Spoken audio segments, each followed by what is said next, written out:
I was a nurse, fresh out of my program and eager to start working. After applying to many different hospitals, I was accepted by a prestigious private hospital specializing in obstetrics and prenatal care. The hospital was famous for its surrogacy programs and had a global reputation of delivering the healthiest and genetically superior babies. I was, of course, excited and couldn't wait to see my new hospital and meet my new co-workers.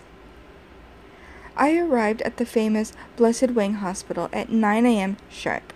I was greeted by several upbeat and cheery nurses and doctors, and my attending was just as wonderful. It didn't take long for me to make friends and fit in with the routine. I was, of course, restricted from full access to the hospital, seeing as I was new and needed to earn my privileges.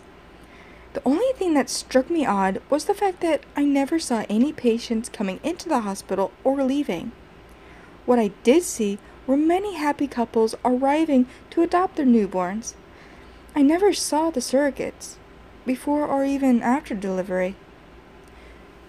My job was to tend to the many newborns and ensure that each baby was taken home by their proper parents. It was a fulfilling job, very fulfilling job, to work with such small, innocent bundles of life. Each baby was perfectly healthy, and no two babies looked alike.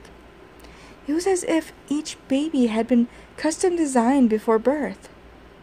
I only had one problem with working in the hospital. When I was outside the nursery and waiting room, I could hear loud, painful screams of women in labor. The doctors and nurses did their best to ease the delivering women, but the screams continued. Stranger still, the screams seemed less like screams of pain and more like screams of terror. I had learned to tune out the screams and focus on the miracle that followed. And that is until I heard one woman scream something I will never forget. "Why do you keep doing this to me? Please, I want to leave." After a few months of working, I felt confident enough to start asking about the oddly absent patients. My questions were met with silence and stern looks from both the doctors and nurses. Finally, my attending pulled me aside and told me to stop asking questions and just do my job. That there was nothing to worry about. The screams of pain and terror continued to ring out throughout the hallways. I found solace in a nursery where I could tend to the newborns, but the screams would still follow me as I walked through the halls. My first year passed with no incident, and I was no longer on restricted access. I could freely roam throughout the entire hospital, but there was no reason for me to wander beyond the nursery or doctor's lounge. My curiosity, however, got the better of me. Shortly after my 1-year anniversary, I was wandering the halls when I heard the screaming of another woman in labor. But what caught my attention was this same woman I heard pleading with the doctor shortly after I started working. She was delivering a second baby in less than 2 years. This was very risky. As a professional surrogate, she would know better than to do this. Again, I heard her screaming in fear and begging the doctors to let her go. I didn't understand. Let her go? Was she being hospitalized against her will? I waited 2 more weeks before I finally had the nerve to check out the back rooms of the hospital. I was on the night shift, and with little activity, it was easy for me to slip by unnoticed. I found myself walking down a long hallway with signs pointing in the direction of numerous delivery rooms, as well as a second doctor's lounge. It was then I heard a woman cry out in pain. I had come to recognize that cry of pain as a woman deep in labor. The odd thing is, her cry came from behind a door labeled Incubators. I didn't see anyone else in the maternity wing or exiting the delivery rooms, so I went into the room to check on her. I wish I hadn't. When I opened the door, what I saw sent a wave of nausea that I can still taste to this day. The large room had 24 beds, each bed holding a woman in different stages of pregnancies. The women were all young and of various races, and each woman had both of their arms and both of their legs amputated. The women were helpless and alone.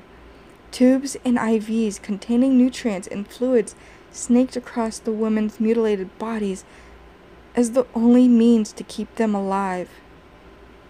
One blonde woman, her belly absolutely massive in comparison to her mangled body, spotted me and begged me to help her. "Please, you have to get us out of here." I couldn't speak. I couldn't even move. I just stared at them, my hand over my mouth. "Please," she cried out again. "They won't let us leave. They keep using us, our bodies." I backed away from the site toward the door. The women cried out to me, tears in her eyes. "We can't move. We can't escape. Please, you have to help us." Fear set in, and I bolted from the room. I returned to the nursery of the hospital and stared with fascination at the innocent newborns that laid before me. This couldn't be the result of such horrific experiment, could it? My shift came to an end, and I couldn't get out of the hospital fast enough.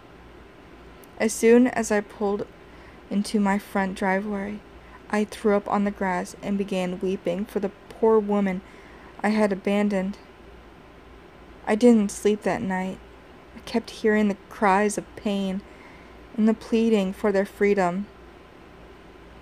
2 days later, I returned to the hospital and began my shift. I walked into the nursery, and my eye was immediately drawn to a newborn with blonde hair. The same hair of the woman who had begged for my help. And I knew what I saw was true. I lied to my attending and said I was going to go home early because I was feeling ill. As soon as I was in the safety of my home, I called the police and told them what I had seen. The police arrived at the hospital and found the same gruesome sight that I had found. The women were taken to a new hospital, and my hospital had to be shut down. I breathed a sigh of relief and waited for the story to break on the news. But no story aired. There was no mention of the human incubators that had been freed from the hospital. In fact, there was no record of the women arriving at the new hospital for proper care.